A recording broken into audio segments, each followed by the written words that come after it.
आज मैं एक अंशु कुमारी लड़की जो रक्सौल की रहने वाली है उससे मिलाने जा रहा हूं, क्योंकि इस लड़की के साथ खुद के घर वालों ने यानी कि पिता ने यौन शोषण किया है और आज से नहीं करीब 3 साल पहले से किया है। लेकिन इसने तंग आकर आज महिला हेल्पलाइन और साथ ही थानों में कंप्लेन भी किया है ताकि इसे इंसाफ मिल सके। और इसके बयान के अनुसार महिला हेल्पलाइन ने बताया कि लड़की के बयान सुनने के बाद स्पष्ट मालूम चलता है कि लड़की की जान की खतरा है खुद के घर में रहने पर। आप सोच सकते हैं कि एक लड़की के ऊपर एक माता पिता का ही साया होता है। जब उसके पिता ही ऐसे कुकर्म करेंगे तो उसे किस पर विश्वास करना होगा। तो आपको मैं बता दूं, जिसका माता पिता जिसका कोई ना हो तो देश का कानून उसका साथ है, देश का कानून ही उसके माता पिता और सर्वे सर्वा है। तो आखिर अंशु कुमारी को देश का कानून क्या इसको न्याय दिला पाता है कि नहीं, देखिए आखिर इस कानून कब तक अंशु कुमारी को न्याय दिलाता है। मेरा यौन शोषण का मामला है जो कि बहुत ही संगीन मामला है और ये कोई बाहर वाला नहीं किया है, ये मेरे खुद के बाप ने किया है और उसको बाप कहने में मुझे शर्म आती है। ये 2019 से ये चल रहा है और इस चीज़ को मैंने बहुत बर्दाश्त किया है। उसके बाद मैंने अपने घर में कहा है सबसे, लेकिन कोई मेरे साथ खड़ा नहीं हुआ है, तब मुझे कानून का सहारा लेना पड़ा है। मेरे अब आगे आपके मतलब क्या कहाँ कंप्लेन की? मैंने सबसे पहले महिला हेल्पलाइन में कंप्लेन किया। उसके पहले भी मैंने 19 के लास्ट में, ये कंफर्म मुझे याद नहीं है, लेकिन 19 में मैंने हरैया थाना में कंप्लेन किया था। लेकिन उस कंप्लेन को कंप्रोमाइज़ में बदल के उन लोगों ने मुझे मेरे घर भेज दिया उन लोग के साथ। अगर उस समय उन लोगों ने एक्शन लिया होता तो आज मेरे साथ ये नौबत नहीं आई होती।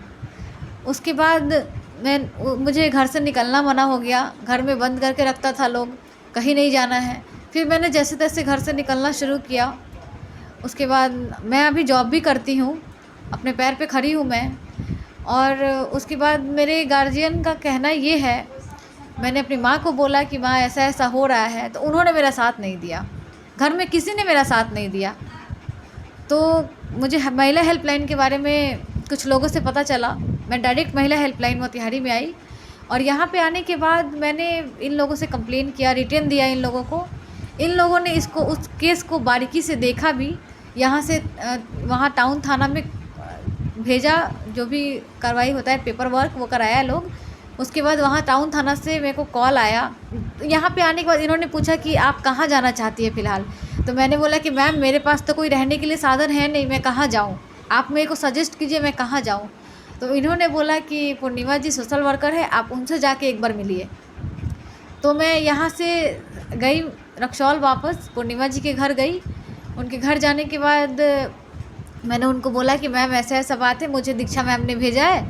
तो पूर्णिमा मैम ने सबसे पहले मेरे घर पे कॉल किया, मेरे घर के लोगों को बुलाया, आपस में आमने सामने बैठ के बात। टाउन थाना में भी कॉल किया कि सर ऐसा ऐसा मामला आया है।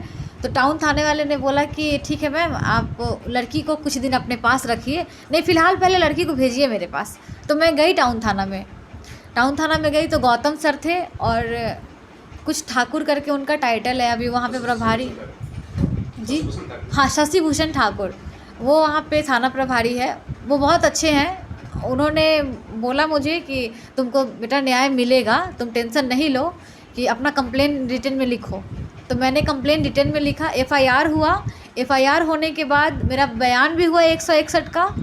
और वो सब करके गौतम सर वहाँ से शायद छुट्टी पे चले गए कुछ टाइम के लिए। उन्होंने पूर्णिमा भारती को कहा कि मैडम लड़की को आप अपने पास कुछ दिन रखिए।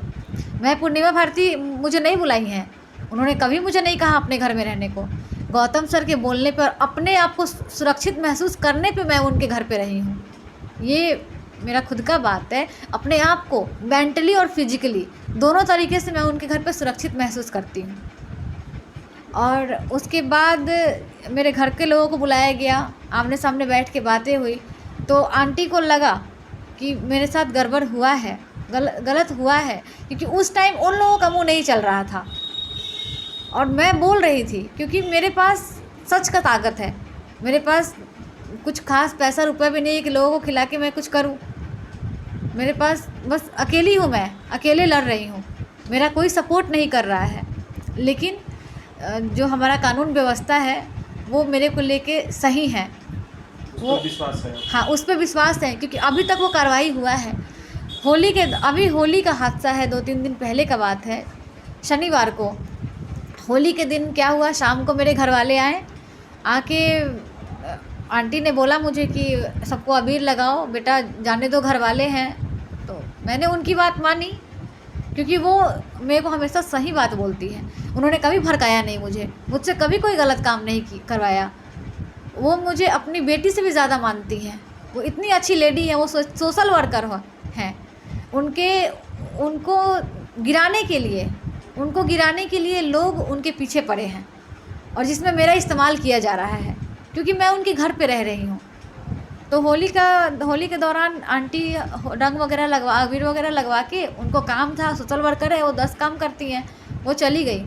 उनके जाने के बाद मुझे बहुत बहाने से बुलाया गया, मैं गई, ऐसा नहीं है मैं नहीं गई। तो मेरे को पीछे से धक्का दिया मेरी बहन ने, मेरी छोटी बहन ने धक्का दिया। मेरी माँ ने, मेरे बाप ने, मेरे मामा ने मेरा बाल पकड़ के घसीटते हुए रोड तक वो लोग ले गए, मारते घसीटते। वो तो पूर्णिमा आंटी की बेटी थे, उनके दामाद थे, उन लोगों ने मुझे बचा लिया उस दिन, नहीं तो उस दिन मेरी हत्या होना निश्चित थी। उन लोग को इस बात का भी डर नहीं है कि मैंने कंप्लेन किया है, मैंने सराहा दिया है, इसके बावजूद उन लोग का क्या हो सकता है।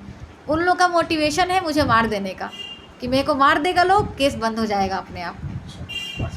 और हाँ, भाई लोग हैं, लेकिन उन लोग का कोई शिकायत नहीं है मेरे को लेके, क्योंकि कुछ नहीं किया है वो सब।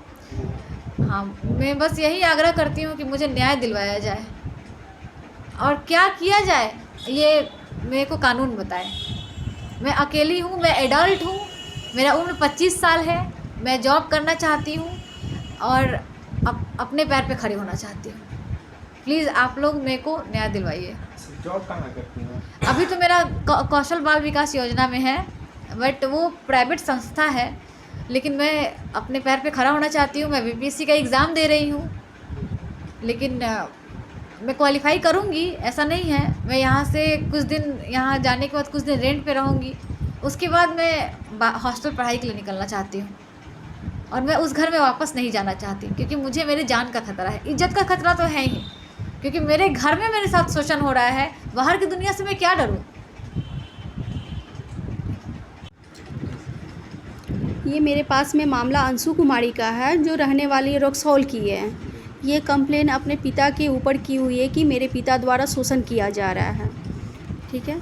उसके आधार से हम लोग इस पे कार्रवाई कर रहे हैं, हम लोग छानबीन भी कर रहे हैं इस केसेस में।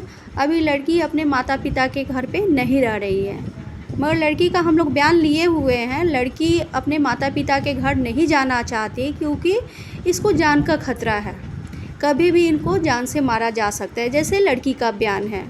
लड़की का एक और बयान है, जैसे अभी बता रही कि मेरे जो भी घटना हुआ है होली के दिन, मेरे माता पिता आए और मेरे साथ में मारपीट भी किए, जो इसका सीसीटीवी फुटेज भी निकाला जा सकता है। ये जानकारी हम लोगों को मिल सकती है, तो उसके आधार से हम लोग कार्रवाई को आगे बढ़ाया जा सकता है और लड़की को रिलीफ दिलाया जा सकता है। अभी तक कहाँ तक कार्रवाई? अभी तक हम लोग यहाँ पुलिस अधीक्षक से इस मामले में हम लोग मिले भी हैं, और उनकी हेल्प भी मिली हुई है, और उनके आधार से थाना पे भी जांच पड़ताल किया गया है। थाना पे भी माता पिता को बुलाकर जांच पड़ताल किया गया है इस केसेस में। तो हम लोग इस कार्रवाई को हम लोग देख रहे हैं। अभी ये लंबित मामला है, अभी लड़की का बयान हम लोग ले रहे हैं। इसमें लेने के बाद में क्या कार्रवाई किया जाएगा हम लोग उस पर देखेंगे हम लोग।